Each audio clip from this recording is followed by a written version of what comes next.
देखिए stock market पे जो असर पहले दिन जिस दिन 23 जुलाई को वित्त मंत्री सीतारमण जी ने बजट को प्रस्तुत किया था, उस दिन मार्केट ने अच्छा खासा एक गोता खाया था, जिसमें लगभग मार्केट ने 2% का फॉल लिया था, क्योंकि इन्वेस्टर का एक्सपेक्टेशन था कि कैपिटल गेन में कोई राइज नहीं होगा, 10% का यथावत रहेगा। पर उसके विपरीत हुआ कि कैपिटल गेन में शॉर्ट टर्म कैपिटल गेन में 12.5% का राइज यानी 2% 2.5% वहां बढ़ाया गया। साथ ही शॉर्ट टर्म कैपिटल गेन को 15% से 20% किया गया और long term capital gain equity में बढ़ा के 12.5% कर गया 10% से। साथ ही सिक्योरिटीज ट्रांजैक्शन टैक्स में भी बढ़ोतरी की गई, जस्ट सिक्योरिटीज ट्रांजैक्शन टैक्स को डबल कर दिया, जो कि मार्केट बिल्कुल भी एक्सपेक्ट नहीं कर रहा था। इसी कारण से आपने देखा कि मार्केट में एक जबरदस्त गिराव आया था, जो कि बाद में धीरे से जाके संभला और उसके बाद लगातार 2 दिन मार्केट में और थोड़ी थोड़ी गिरावट रही। पर मार्केट को बजट को मार्केट ने समझा और उसके बाद जो आपको रिकवरी देखने को मिलेगी। बट यस, जो एक्सपेक्टेशंस थे उसके बियॉन्ड नहीं रही चीजें जो मार्केट में एक्सपेक्ट कर रहे थे, इन्वेस्टर्स एक्सपेक्ट कर रहे थे। इस कारण से एक बड़ी गिरावट मार्केट में देखने को मिली है। देखिए मार्केट का रिएक्शन सबके सामने था। सरकारों के से रिलेटेड आपने जो भी बात कही है, हाँ, उसका भी प्रभाव मार्केट पे जरूर पड़ता है। देखिए लेकिन इस बजट में एक अच्छी बात जो थी, जो वित्त मंत्री का टारगेट था कि हमको वित्तीय घाटा या फिस्कल डेफिसिट जिसको कहते हैं, जो सरकार का राजकोषीय घाटा होता है, उसको 4.5% पे लाना है। तो ये एक बहुत बड़ा पॉजिटिव चीज मार्केट ने देखी। इसको देखने के बाद, समझने के बाद मार्केट में उछाल आया था। ये एक बड़ा इंपॉर्टेंट मुद्दा था जिस पे वित्त मंत्री जी ने फोकस किया। साथ ही साथ में इनकम टैक्स के स्लैब्स में भी कुछ चेंजेस हुए हैं, आपने देखा होगा। तो कहीं ना कहीं मार्केट इस चीज को भी एक्सपेक्ट करता है कि जो भी अगर मार्केट टैक्स में स्लैब में थोड़ी बहुत भी बचत होती है अगर एक टैक्स पेयर को, तो वो उस पैसे को कहीं ना कहीं मार्केट में खर्च करता है। जब खर्च करता है तो अल्टीमेटली मार्केट जो चलता है वो फ्यूचर की एक्सपेक्टेशंस पे चलता है कि भविष्य में क्या होने वाला है, और ये अल्पकाल में नहीं दीर्घ काल में क्या होने वाला है, मार्केट उसको देखते हुए चलता है। तो ये इस चीज को देखते हुए आप देखिए कि मार्केट ने उसके बाद से रिकवरी भी इसी कारण की वजह से दिखाई है, जो मैंने आपको यहाँ पे बताया है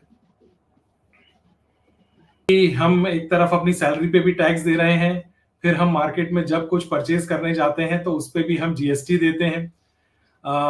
इस तरह के तमाम टैक्सेस देने पड़ते हैं। ये बात आपकी बिल्कुल कहीं ना कहीं सही है। लॉन्ग टर्म कैपिटल गेन में बढ़ोतरी मैं निश्चित ही ये मानता हूं कि ये मार्केट को कहना चाहिए कि एक आम निवेशक के लिए ये नहीं होना चाहिए था। जिस तरह का टैक्स स्लैब में 12.5%, देखिए टैक्स अल्टीमेटली कोई नहीं देना चाहता, आप देखिए समझिए। और टैक्स या देना भी चाहते हैं तो कम से कम देना चाहते हैं।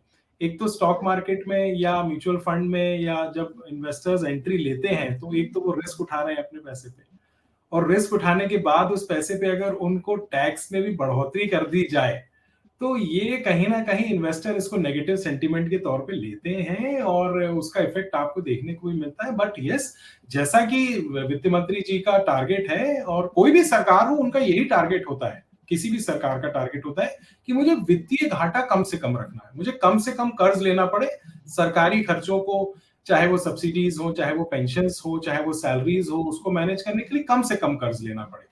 तो वित्तीय घाटा कम करना एक बहुत पॉजिटिव मूव है इस पूरी इकोनॉमी के लिए भी। और इकोनॉमी जब बढ़ती है, इकोनॉमी में का देखिए शेयर मार्केट कुछ नहीं होता है, शेयर मार्केट आपकी इकोनॉमी का रिफ्लेक्शन होता है। तो अगर आप ये देखते हैं कि भाई गवर्नमेंट का प्लान है कि मुझे कहीं ना कहीं अपने अपने खर्चों को कमी करनी है या मुझे उसके लिए कम पैसा लेना है, तो मार्केट उसको पॉजिटिव देखेगा, शॉर्ट टर्म में नहीं देखेगा, लॉन्ग टर्म में जरूर देखेगा उसको। और देखिए कांग्रेस की गवर्नमेंट थी, मार्केट उस समय भी चला है। 1992 में से आप देखिए वित्त मंत्री मनमोहन सिंह जी ने जो लिबरलाइजेशन की पॉलिसी स्टार्ट की थी, जो प्राइवेट सेक्टर्स के लिए और फॉरेन इन्वेस्टर्स के लिए इंडिया को खोला था, उसका इफेक्ट हम आज भी देख रहे हैं। उसको सरकारें फॉलो करती हैं, आगे भी करती रहेंगी। देखिए विकास एक ऐसी चीज है जो हिंदुस्तान विकासशील देश है और कोई भी गवर्नमेंट आएगी, किसी भी गवर्नमेंट को आना होगा, विकास तो उनको करना ही है। और सबसे बड़ी बात है, हिंदुस्तान युवाओं का देश है। आज सबसे ज्यादा यंग पॉपुलेशन जो है वो इंडिया में है। आज हमारी पॉपुलेशन ही हमारा एसेट बन चुकी है। तो जिस जगह पे सबसे ज्यादा यंग पॉपुलेशन होती है, उस डेफिनेटली वो एक डेवलप्ड कंट्री के तौर पे डेवलपिंग कंट्री के तौर पे देखी जाती है। और हिंदुस्तान की आप देखेंगे, जहां तक मैं बात करूं कि जीडीपी ग्रोथ को देखूं, चाहे मैं दूसरी तरह से देखूं, जिस तरीके से चाइना से कंपनीज भी हमारे यहाँ धीरे धीरे शिफ्ट हो रही हैं, आज एप्पल का फोन भी हमारे यहाँ बन रहा है, एक्सपोर्ट हो रहा है हमारे यहाँ से। तो आप देखिए चीजें विकास की तरफ है, इंडस्ट्रियलाइजेशन की तरफ है, मैन्युफैक्चरिंग सेक्टर की तरफ है। आप देखिए, क्योंकि देखिए गवर्नमेंट कोई भी हो, उनका टारगेट होता है कि मुझे ज्यादा से ज्यादा रोजगार प्रोवाइड करने हैं। और सर्विस सेक्टर में रोजगार कम मिलता है, क्योंकि सर्विस सेक्टर में कम लोगों में ज्यादा काम हो सकता है। पर मैन्युफैक्चरिंग सेक्टर का में ज्यादा लोगों की जरूरत पड़ती है, इंडस्ट्रीज लगाने में ज्यादा लोगों की जरूरत पड़ती है। आप देखिए इस कारण से मैन्युफैक्चरिंग सेक्टर भी पिछले कुछ समय से बहुत अच्छा चल रहा है। इस वित्तीय वर्ष से जो न्यू टैक्स रिजीम है वो बाय डिफॉल्ट टैक्स रिजीम रहेगी। और अगर मैं एक कैलकुलेशन करता हूं कि पुरानी जो न्यू टैक्स रिजीम को ही मैं पिछले साल के तुलना में और आज की तुलना में देखूं, तो टैक्स की लगभग टैक्स की बचत बढ़ी है। जैसे कि आप देखेंगे कि कुछ टैक्स स्लैब्स बढ़े हैं, जैसे 0 से 3 लाख तक इनकम पे टैक्स नहीं है, और उसके बाद 3 से 5 लाख रुपए तक के उस पे 9 से 10 लाख पे जहां 15% टैक्स था, उसको घटा के 10% किया गया है। तो टैक्स स्लैब्स के रेंज में, टैक्स के रेंज में बढ़ोतरी हुई है। और देखिए साथ में ही जो आपका स्टैंडर्ड डिडक्शन था, जो 50,000 तक का स्टैंडर्ड डिडक्शन सैलरी क्लास को मिलता है, वो स्टैंडर्ड डिडक्शन अब बढ़ा के हो चुका है 75,000 रुपए का। तो एक तरह से अगर आप उसको कैलकुलेशन लेते हैं तो 7,75,000 तक की इनकम पे कोई टैक्स नहीं आएगा, क्योंकि एक और सेक्शन 87A को अगर हम इम्प्लीमेंट कर देते हैं उसमें टैक्स कैलकुलेट करते समय, और अगर 7,75 तक की एग्जैक्ट इनकम है तो वो टैक्स फ्री हो जाएगी। तो एक बड़े वर्ग को टैक्स फ्री किया गया है। 7,75 एक बड़ा वर्ग होता है जिसकी 50-60 हजार रुपए महीना इनकम है, उसके लिए टैक्सेस की आज की तारीख में 0 हो चुके हैं as per new tax regime. तो थोड़ा सा लाभ मिला है, मैं बहुत बड़ा लाभ नहीं कहूंगा। पिछली और आज की टैक्स रिजीम में 17,500 रुपए यानी करीबन 1400-1500 रुपए महीने का एक एडिशनल बेनिफिट गवर्नमेंट ने दिया है इसमें। एक चीज और ऐड करी है, एनपीएस में जहां पे कंट्रीब्यूशन प्राइवेट सेक्टर में 10% होता था, वो टैक्सेबल अब टैक्स रिबेट के हिसाब से 14% का भी कर दिया। वो भी एक अच्छा मूव है गवर्नमेंट का। तो देखिए मेन पर्पस इस पर जो मुझे दिखता है वो ऐसा दिखता है कि गवर्नमेंट ने बहुत कोशिश करी है टैक्स सिस्टम को सिंप्लीफाई करने की। तो आप देखेंगे कि बहुत कुछ सिंप्लीफाइड हो चुका है। आप अगर प्रॉपर्टी को रिलेटेड भी टैक्सेस देखते हैं, तो अगर किसी ने कोई प्रॉपर्टी 2001 के बाद परचेज करी है, तो उनकी प्रॉपर्टी पे अब इंडेक्सेशन का बेनिफिट नहीं मिलेगा। ये थोड़ा सा एक निराशाजनक है। और लेकिन जहां पे इंडेक्सेशन के साथ 20% का टैक्स देना होता था, इंडेक्सेशन यानी कि महंगाई को एडजस्ट कर देते हैं, आपके जो आपके प्रॉफिट में से महंगाई को कम कर देते हैं, तो बाकी बचे हुए पोर्शन पे आपको टैक्स देना होता है। तो वहां पे 12.5% का लॉन्ग टर्म कैपिटल गेन हो गया। एक चीज ये हुई है कि अगर इसमें एक नेगेटिव पॉइंट भी है, एक पॉजिटिव पॉइंट भी है, कि अगर आपकी प्रॉपर्टी का रिटर्न 11% के ऊपर आता है, तो आप कम टैक्स दे रहे हो कंपेरेटिवली टू ओल्डर सिस्टम जो था इंडेक्सेशन का। लेकिन अगर आपकी प्रॉपर्टी का रिटर्न 8% 9% आता है, तो आप इवेंचुअली ज्यादा टैक्स दे रहे हैं इस वक्त प्रॉपर्टी बेचने पे। 2001 की पॉलिसी की प्रॉपर्टीज पे कोई नहीं, कुछ भी नहीं है, वो एज इट इज, उसमें इंडेक्सेशन का बेनिफिट इन्वेस्टर्स को मिलता रहेगा। देखिए मिक्स है चीजें, कहीं बढ़ाया है कहीं घटाया है। देखें कि जिस तरीके से कुछ आप, अगर मैं एग्जांपल ले लूं, आयुष्मान योजना ही का ही मैं नाम ले लेता हूं, जिसमें 5 लाख रुपए का मुफ्त इलाज एक गरीब परिवार के लिए है, उसके लिए भी पैसा कहीं ना कहीं देना होता है सरकार को। तो देखिए टैक्स का सिस्टम वही कहता है। मुझे एक बड़ी अच्छी बात याद आ रही है कि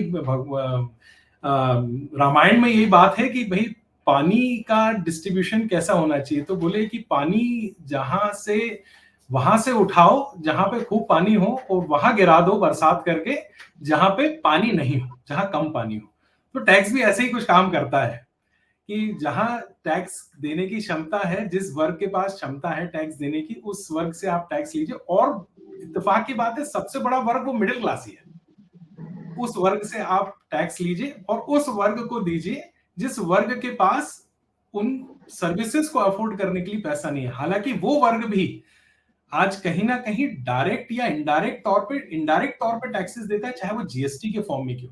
जीएसटी के फॉर्म में देता है, पेट्रोल पे अलग फॉर्म में देता है, वो वर्ग भी टैक्सेस देता है, लेकिन प्रिंसिपल वही काम करता है कि हमें एक अपर क्लास से लेके मिडिल क्लास या अपर क्लास से लेके हमें वो टैक्सेस को यूटिलाइज करना है for the lower segment of the society, क्योंकि उनको हमें सपोर्ट करना है। तो कहीं ना कहीं पैसे की जरूरत सरकार को पड़ेगी, उसके लिए वो हम पे और आपके ऊपर टैक्स का भार डालेगी। और हाँ, ये बात सही है कि कहीं ना कहीं हमको टैक्स देना लगता है कि भाई हमने टैक्सेस दे रहे हैं और हमारे टैक्सेस का क्या उपयोग हो रहा है, ये भी हम सोचते हैं कई बार, बट इवेंचुअली सिस्टम यही है टैक्सेस का। बड़े आज मैं अगर टैक्स पेयर का दायरा देखूं तो इनडायरेक्ट टैक्सेस में हर एक पर्सन हिंदुस्तान का टैक्स पेयर है। ऐसा नहीं है कि लोअर सेगमेंट ही टैक्स दे रहा है, नहीं दे रहा है टैक्सेस।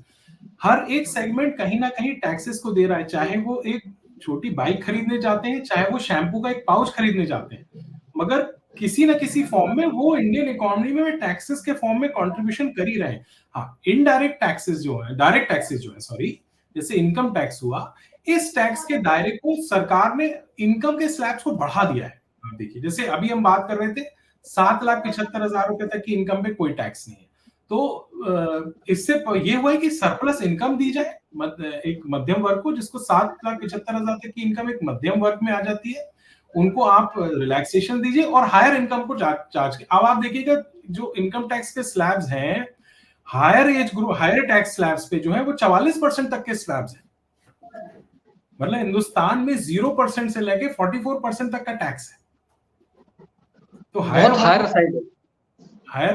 साइड है, लेकिन वो किसके लिए है? वो एफिलेंट क्लास के लिए है। लोअर मिडिल क्लास के लिए टैक्स ही नहीं है। आप देखिए, हालांकि वो जीएसटी के फॉर्म में वो भी भर रहे हैं टैक्स। इस तरह से टैक्स का दायरा देखिए, दायरे बढ़ाने का ये मतलब हो जाता है क्या कि मैं ज्यादा से ज्यादा लोगों को टैक्स के स्लैब में लाऊं, ताकि पर पर्सन टैक्स का जो भार है वो व्यक्ति पे कम हो। देखिए, जैसे जैसे देश प्रगति करता है, पर कैपिटा इनकम बढ़ती है, वैसे वैसे लोग टैक्सेबल रेंज में आते जाते हैं।